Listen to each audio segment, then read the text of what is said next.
한 시대를 살았던 연예인 가운데 찰턴 헤스톤이라고 하는 사람이 있습니다. 벌써 오래전에 죽은 인물인데 1930년대에 찍은 영화 벤허, 위대한 벤허를 남겼습니다. 연예인 가운데 가장 예쁘고 얼굴에 전혀 칼을 대지 않은 정말 예쁜 미인이 있어요. 오드리 헵번, 로마의 휴일이라고 하는 어마어마한 영화를 남겼습니다.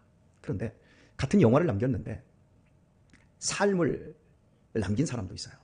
오드리 헵번은 그 아름다운 외모를 가지고 굉장히 늙어 죽을 때까지 오래도록 살았지만 봉사하고 믿음이 아주 좋은 사람이었거든요. 봉사하고 헌신하며 전혀 외모를 꾸미기보다는 자녀들에게 유언을 남길 때에 내면을 하나님의 말씀으로 갖고야 한다. 그리고 마지막에 죽을 때 자녀들에게 10원 한 장 물려주지 않고 교육과 신앙을 물려주고 자기의 전 재산을 교회와 가난한 사람들에게 다 바쳤습니다. 예술가는 작품을 남겨야 합니다. 그러나 예술가이든지 정치가이든지 어떤 사람이든지 그 사람의 삶 속에서 삶의 흔적을 분명히 남긴다는 사실입니다. 어떤 삶의 흔적을 여러분은 남기기를 원하십니까? 히틀러는 600만 명을 죽인 악귀로 삶의 기록을 남겼습니다. 모택동, 김일성, 공산주의 혁명으로 6.25 전쟁으로 수천만 명을 학살한 악한으로 기록을 남겼습니다. 우리 각자는 오늘 현재의 이 삶으로 맺어지지 않습니다. 우리 교단의 송탄의 가장 큰 교회 중에 하나에 담임 목사님이 은퇴를 하셨습니다. 그런데 은퇴한 이후에 그 목사님에 대한 예우나 그 교회가 그 목사님을 은퇴시킬 때의 그 모습을 보면 비참하다 못해 어떻게 세상에서 저럴 교회의 세상도 아닌 교회에서 저럴 수 있을까라고 하는 비상식적인 인간관계에 허울을 남겼습니다. 존경하고 사랑하고 애착을 갖고 가꾼 그 교회에서 목사는 쫓겨나다시피 나가야 했고, 그리고 성도들은 그 목사를 미워하고 증오해서 어떻게 하면 빨리 쫓아낼까를 연구하다가 결국 비참한 해우를 맞았지요. 이런 그 삶을 우리가 보게 되어지면 우리가 어떻게 살아야 할지를 고민해야 합니다. 그런데 담임 목사님이 은퇴하시면서 함께 그 교회에 왔다가 20년 가까이 전도사 생활을 하고 부목사 생활을 했던 사람들까지 함께 은퇴를 했어요. 그런데 20년 가까이 은퇴한 그 전도사님이 여자분인데 교회를 향해서 노동청에 고발을 해버렸어요. 나한테 왜 퇴직금을 이것밖에 안 주냐. 그래서 노동청에 고발을 해서 노무사를 끼고 자신이 이 교회에서 새벽 기도회를 20년을 하면서 차 운전을 했다. 그리고 주일학교를 내가 맡아서 주일학교를 섬길 뿐만 아니라 주일학교 차 운행도 했다. 금요일에는 내가 주일학교 전도사였지만 금요일에도 내가 차 운행을 한 달에 몇 번씩 했다. 그걸 20년 동안 날짜를 조목조목 써가지고 이건 내가 임금을 받지 못한 것이기 때문에 내가 임금을 받아야 되겠다. 퇴직금으로 해가지고 노동청에 고발을 해버렸어요. 그리고 은퇴하신 부목사님도 그렇게 고발을 했어요. 어떻게 해야죠? 교회에서 고스란히 수천만 원을 다 퇴직금으로 정산해서 줬습니다. 그게 노동법이에요. 저는 그 얘기를 들으면서 아니 20년 동안 했으면 좀 은퇴비 좀 주지. 그냥 1년 계약적으로 은퇴비가 없다고 그냥 교회에서 이제 문질러버린 거예요. 교회에서도 너무 했고. 그러니까 이 전도사님이, 이 부목사님이 너무 속상하니까 노동청에 고발을 해서 있는 대로 탈탈 털어서 다 빼먹어버린 거예요. 서로 증오하고 서로 이빨을 갈고, 그리고서 그 교회를 나와서 다른 교회에 이제 출석을 못하니까 이제 다른 교회에 출석을 한 거죠. 거기다 전화해가지고 나쁜 전도사니까 받지 마라. 여러분 어떻습니까? 전 여러분에게 이렇게 묻고 싶어요. 이런 생각 들죠. 그걸 갖다 돈으로 계산해서 나중에 다 받아갈 것 같으면 여러분은 얼마 받아갈 것 같아요? 이 교회에서 봉사하시고 주일에 밥하시고 나중에 여러분 고발 대상도 안 돼요. 왜냐면 여러분 여기서 돈을 받고 하는 일이 아니고 봉사직으로 처음부터 하니까. 그런데 목사나 전도사들은 유급 직원으로 받는 사람들은 이제 이런 부분들의 계약서를 정확하게 명시해야 됩니다. 그러니까 교회에서 사람을 쓰기가 더 어려운 거예요.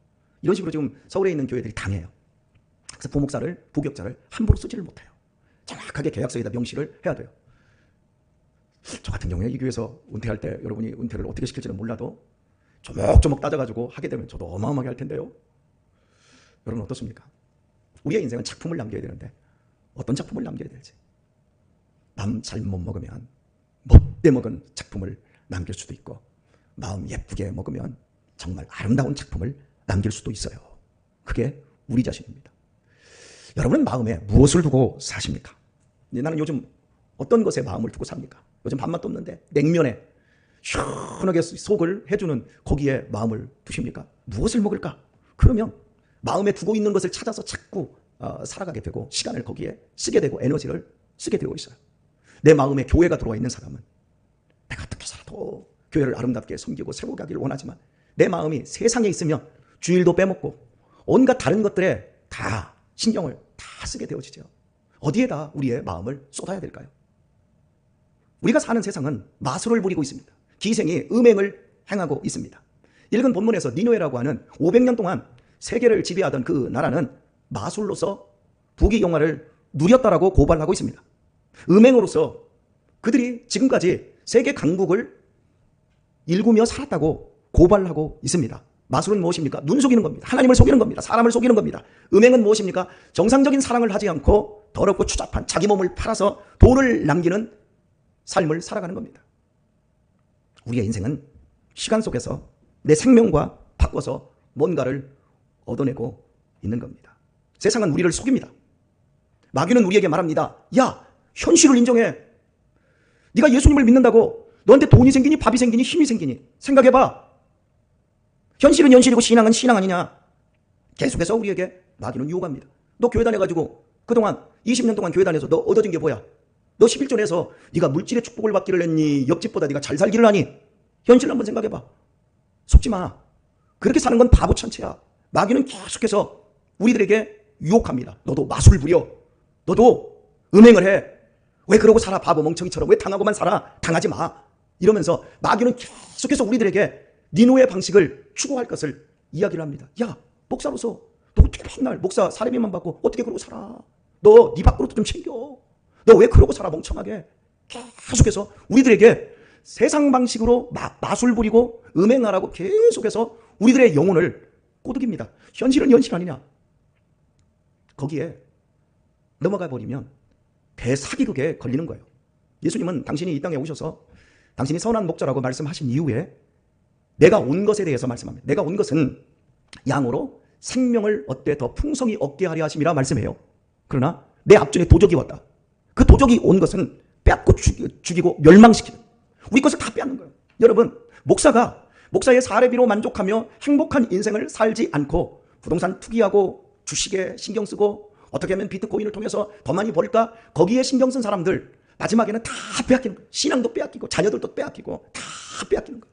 남는 게 없어요. 속는 거예요. 그러니까 예수님께서 공생애를 시작하시기 전에 광야에서 마귀에게 시험을 당할 때 마귀가 현실에 눈에 보이는 그 모든 걸 다 가져다 놔요. 그리고 이거 가지고 한번 해봐라. 예수님은 단호히 거부합니다. 나는 하나님의 말씀, 오직 하나님만 섬기겠다. 나는 절대 하나님을 시험하지 않겠다. 나는 오직 하나님의 말씀, 하나님만 섬기겠다. 그리고 그걸 물리쳐요.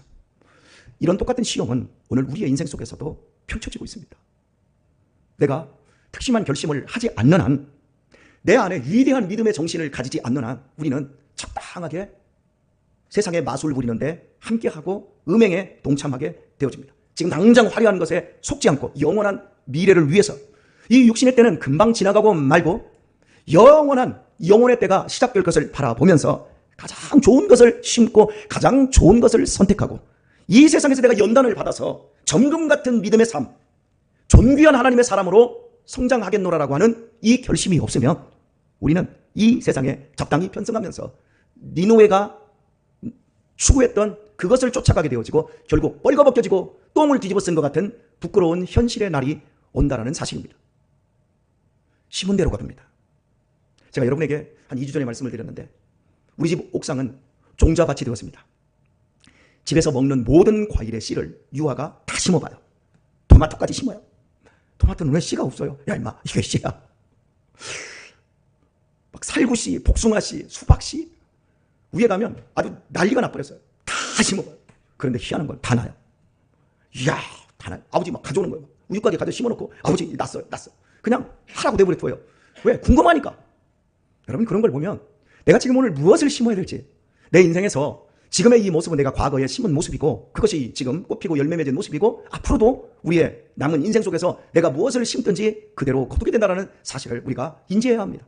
그래서 우리는 특심한 결심이 없이 인생을 어영부영 대충대충 살게 되어질 때 이것도 거두지 못하고 저것도 거두지 못하고 아니 이 나쁜 것도 거두게 되고 저 나쁜 것도 내 인생 속에서 거둬지게 될 수 있다는 겁니다. 자, 오늘 말씀 우리가 7절 한 절을 보지를 못했어요. 이걸 보면서 결론을 남기려고 합니다.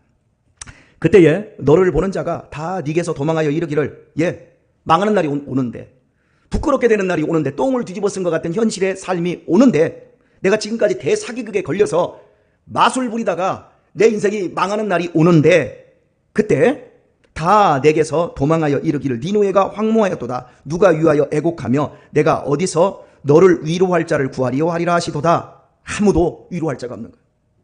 그냥 황무하다. 저 인생 저것이 진실이었다. 여러분 그렇게 드러나고 마는 거예요. 우리는 늙어가고 있습니다.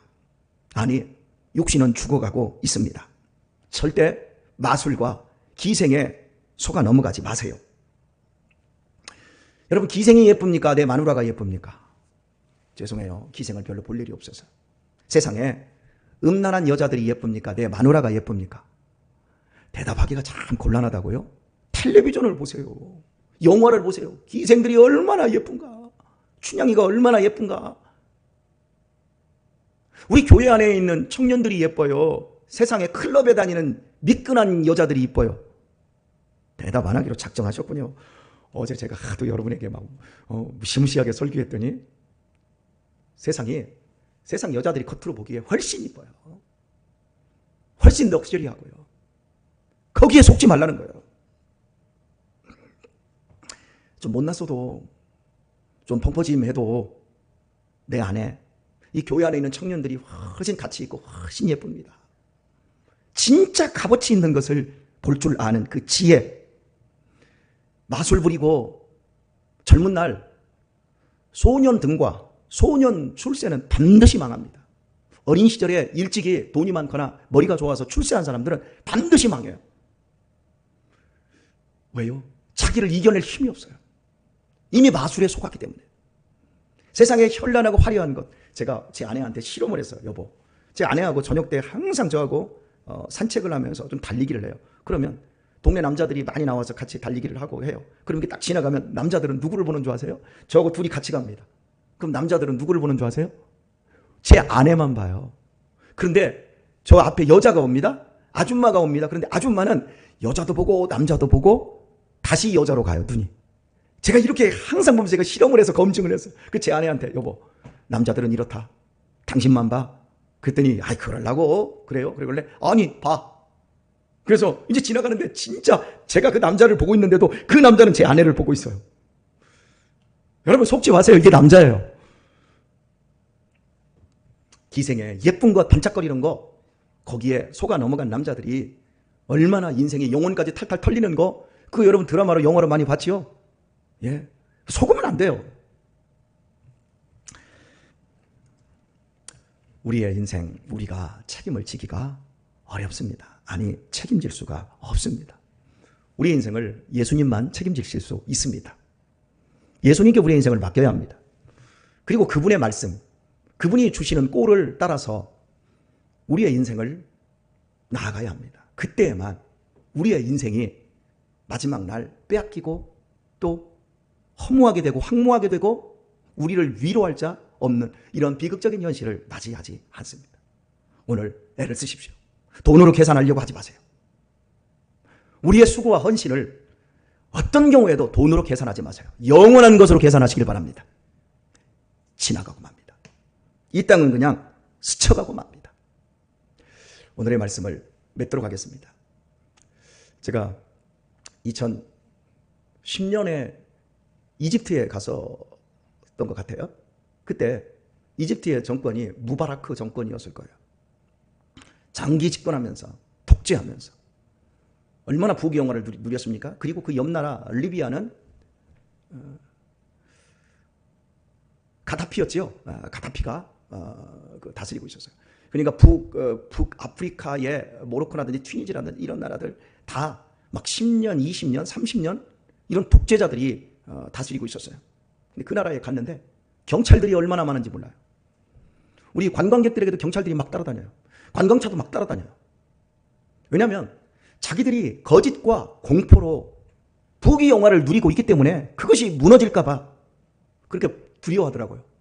그러다가 여러분 자스민 혁명이 일어나지 않았습니까? 배고픔으로 인해서 저 튀니지에서부터 폭동이 일어나기 시작하고 북유럽 막 이쪽 북아프리카 전체가 모두 이런 독재자들을 장기 집권했던 이 독재자들을 다 몰아냈잖아요. 몰아내고 보니까 국민들은 너무너무 가난하게 사는데 이 사람들은 자기 아들의 손자의 별장에 돈이 어마어마하게 해외로 빼돌리고 이런 게 막 다 온 천하에 다 드러나 버린 거예요.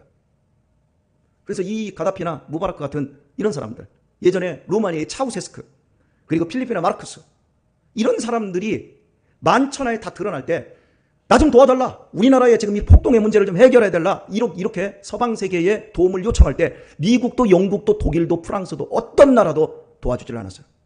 그들이 비참하게 죽는 거 여러분 보셨잖아요. 차우세스크는 헬리콥터를 타고 나중에 대통령궁에서 빠져나오려고 헬리콥터까지, 개인 헬리콥터까지 딱 하는데 국민들이 쳐들어가가지고 그 자리에서 비참하게 죽인 사진이 여러분 온 세계 매스컴에 다 나올 때 그 사람들에 대해서 단 한마디도 아유 저 불쌍해서 어떻게 하냐 이러지 않았어요. 여러분 악한 사람들이 수단과 방법을 가리지 않고 자기 배만 불리는 마술 속에 산 인생들은 이 땅에서 마지막 인생의 끝날이 가장 비참해요. 그러나 여호와를 나의 목자를 삼고 내 마음에 하나님을 두고 주의 이름을 두고 주님의 말씀을 두고 산 사람은 마지막 날 세상이 끝난 그날에 오히려 더 당당하고 더 영광스럽게 된다는 사실을 믿으시길 바랍니다. 다윗은 어린 목동이었지만 하나님의 이름을 마음에 두고 있었어요.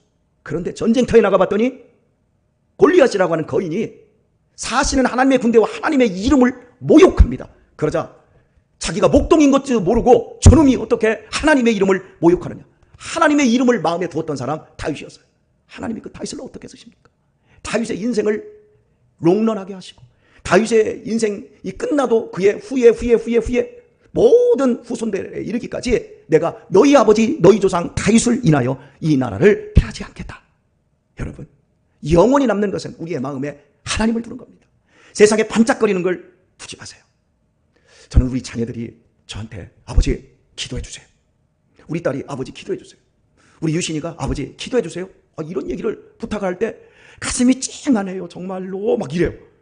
왜 그런 줄 아세요? 얘들이 하나님을 알아가고 있고 우리의 인생의 무능함이 무엇이고 무력함이 무엇인가를 알아가고 하나님의 힘이 필요하다는 걸 알고 있고 아버지 속에 저 하나님에 대한 그 존재에 대한 이런 부분들을 이제 알아가고 있기 때문에 그리고 우리 바로 옆에 우리 이진남 권사님, 우리 이명규 장로님 여기 살고 계시잖아요. 참 이 두 분의 어떤 신앙의 모습들을 간접적으로 체험할 수 있는 그런 기회들이 우리 애들에게는 너무 귀한 것 같아요. 사랑하는 교회 여러분, 내가 마술에 넘어가면 우리 자녀들은 마술보다 더한 것에 넘어갑니다. 내가 기생에게 빠지면 우리 애들은 기생보다 더한 것에 빠지게 되어집니다. 마음을 하나님 앞에 둘 수가 없습니다. 영원한 것에 둘 수가 없습니다.